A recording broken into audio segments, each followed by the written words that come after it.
Dear professors, representatives of the Faculty of Psychology, Edukal Institute, Department of Social Psychology, university staff, family and friends, and to everyone watching this, and of course to my dear WOP-Ps, good afternoon to all of you all. It is an honor to speak on behalf of some of the most brilliant people I've met in my career. People who, over the past few years, have called multiple countries home, lived different lives, and who now can explain what work, organizational, and personal psychology is when our parents and families ask us. Hopefully. People who, over the past few years, decided to be my friends. Some became my families, and all of whom taught me many things about life. Funny enough, this is the second time that I'm delivering this speech.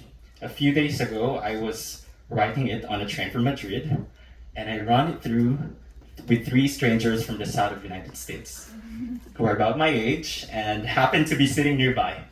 We shared stories, and I took the opportunity to ask for their feedback, because what we've learned is feedback is a gift. And turns out they're a bunch of lawyers, which explain why most of the feedback was focused on the sentence structure and logical flow of the speech.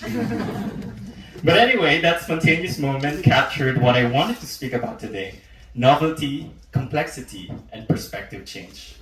The 3 dimensions of what makes a psychologically rich life. So allow me to take you on a short journey, like the train ride that I mentioned, through these dimensions, because together I believe they describe the life we've lived over the past 2 years. But let me begin properly with a question. Raise your hand if at some point in your childhood you were asked this familiar question. What do you want to be when you grow up? We're told this question is innocent, harmless, but I would argue otherwise. First, it tells us that work is everything, that our worth lies in our job titles as a child, that adulthood is defined not by growth, curiosity, or kindness.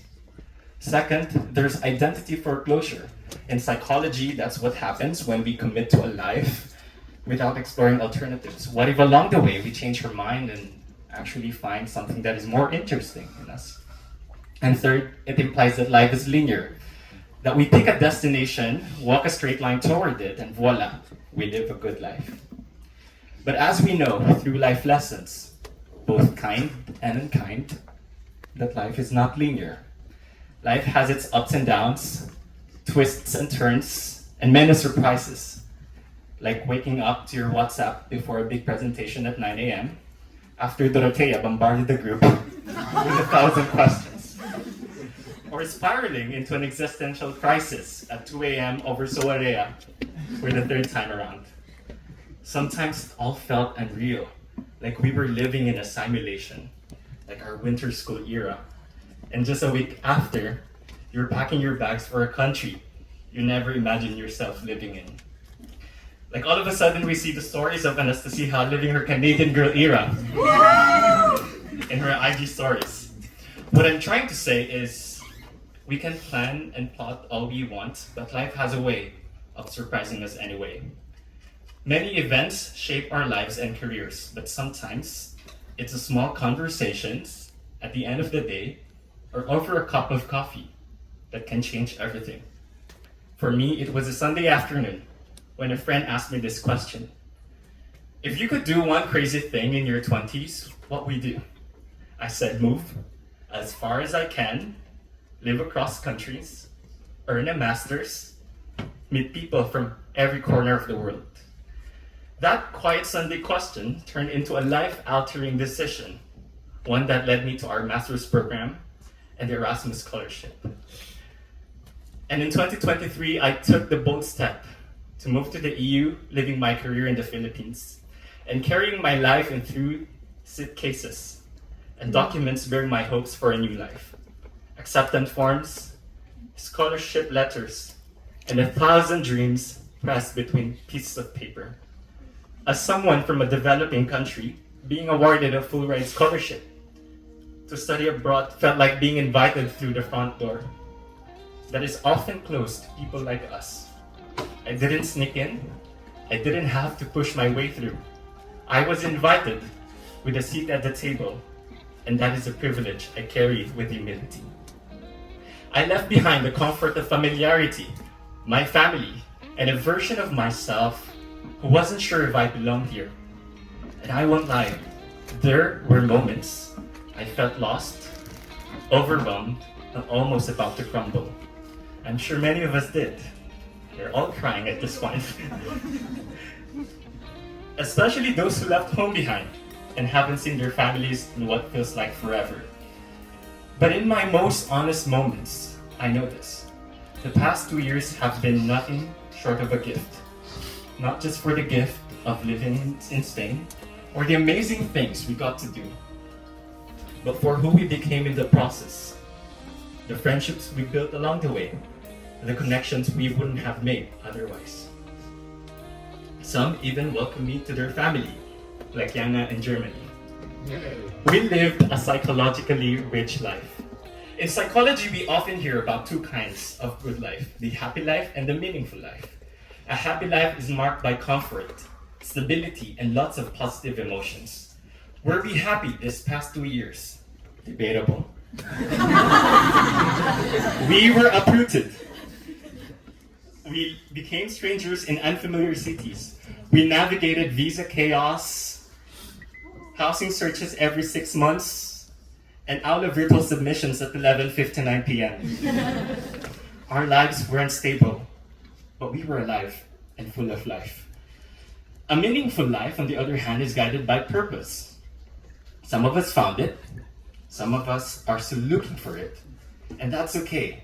As the title of my favorite podcast goes, it's a life in progress. But psychology Shigeru Huishi suggests a third path, the psychologically rich life. One not necessarily defined by joy or purpose, but by richness, in novelty, in complexity, and in perspective change. And that's exactly what this past 2 years were all about. We found novelty in new countries and new ways of living. Many of us learned new languages. Some of you even became fluent, like Scott, Maria, and Miliana. We embraced complexity inside the classroom when making sense of theories and designing interventions, writing quizzes, or while applying for internships. But let's be honest, at some point you just ask yourself, is this even worth it?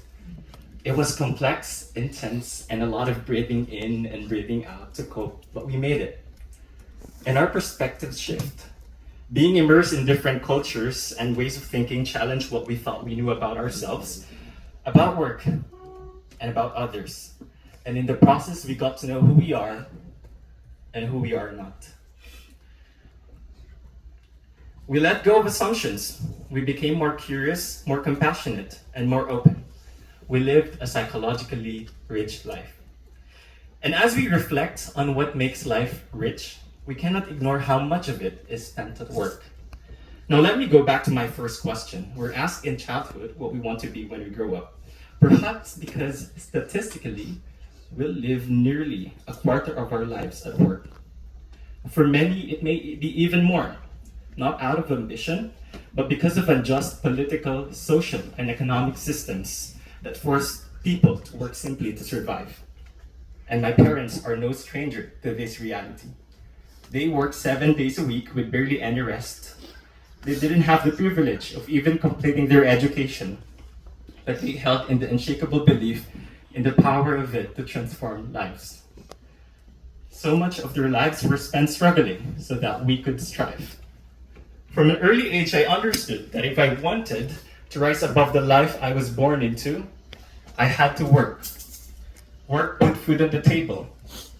Work kept a roof over our heads. But it gave me also something else, to grow. It led me to great mentors who took a chance to develop me and whose leadership helped me become not just a better professional, but a better human being. It opened doors and gave me the opportunity to move across borders and to pursue this very degree in work psychology. And today, I am here as the first in my family to earn a master's degree, to study abroad.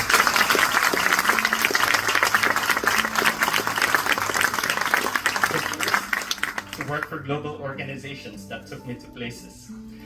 Work is not everything, but it did pave the way for everything I have now, and most importantly, the person I've become. So maybe the question, what do you want to be when you grow up, was never really about the job titles. Maybe it was always about the kind of hope and the person that we want to become. To be as kind and good-hearted as Sangmi, or to be as grateful as Wiki. To be as thoughtful as Hara, or to be a loving, good friend like Beste. And before I end, allow me to honor two people in my life who taught me the value of hard work. My parents. Ma, Pa, you worked tirelessly for us. You gave up your rest so we could chase our dreams. You didn't have the chance to finish your education, but you made sure that we could. You stayed up at night wondering how to feed us, how to pay for our school, and in all of that, you gave me something more valuable than comfort, the discipline. The discipline that carried me forward in life and that got me far in life. Thank you for letting me dream big even when it meant flying far from home. Thank you for letting me spread my wings even when it meant watching me go. You are the greatest inspiration in all of that I do. Thank you for all that you do, and you are. And just as we've embraced novelty, complexity, and new perspectives over the past 2 years, I live with you with 3 invitations for our lives ahead. First, honor the richness of what we've lived. Let's not rush to label the past 2 years as challenging or fun or stressful. Let it be all of that. Let it be human, let it be messy, layered, and worth remembering. Second, welcome complexity in our lives. It's frustrating, it's confusing, but it's also where the best learning happens. Sit with it, learn from it, and welcome it. And finally, to be open to the beauty of the unfamiliar. Keep being curious, keep meeting people who think differently. Every perspective is a gift.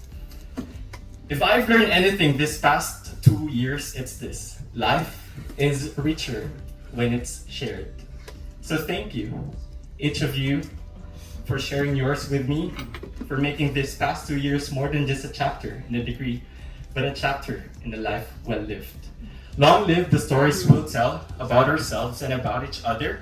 They may not always be happy, they may not always be meaningful, but they are layered, transformative, and psychologically rich. Cheers and congratulations to all of us, the WOP-P class of 2025.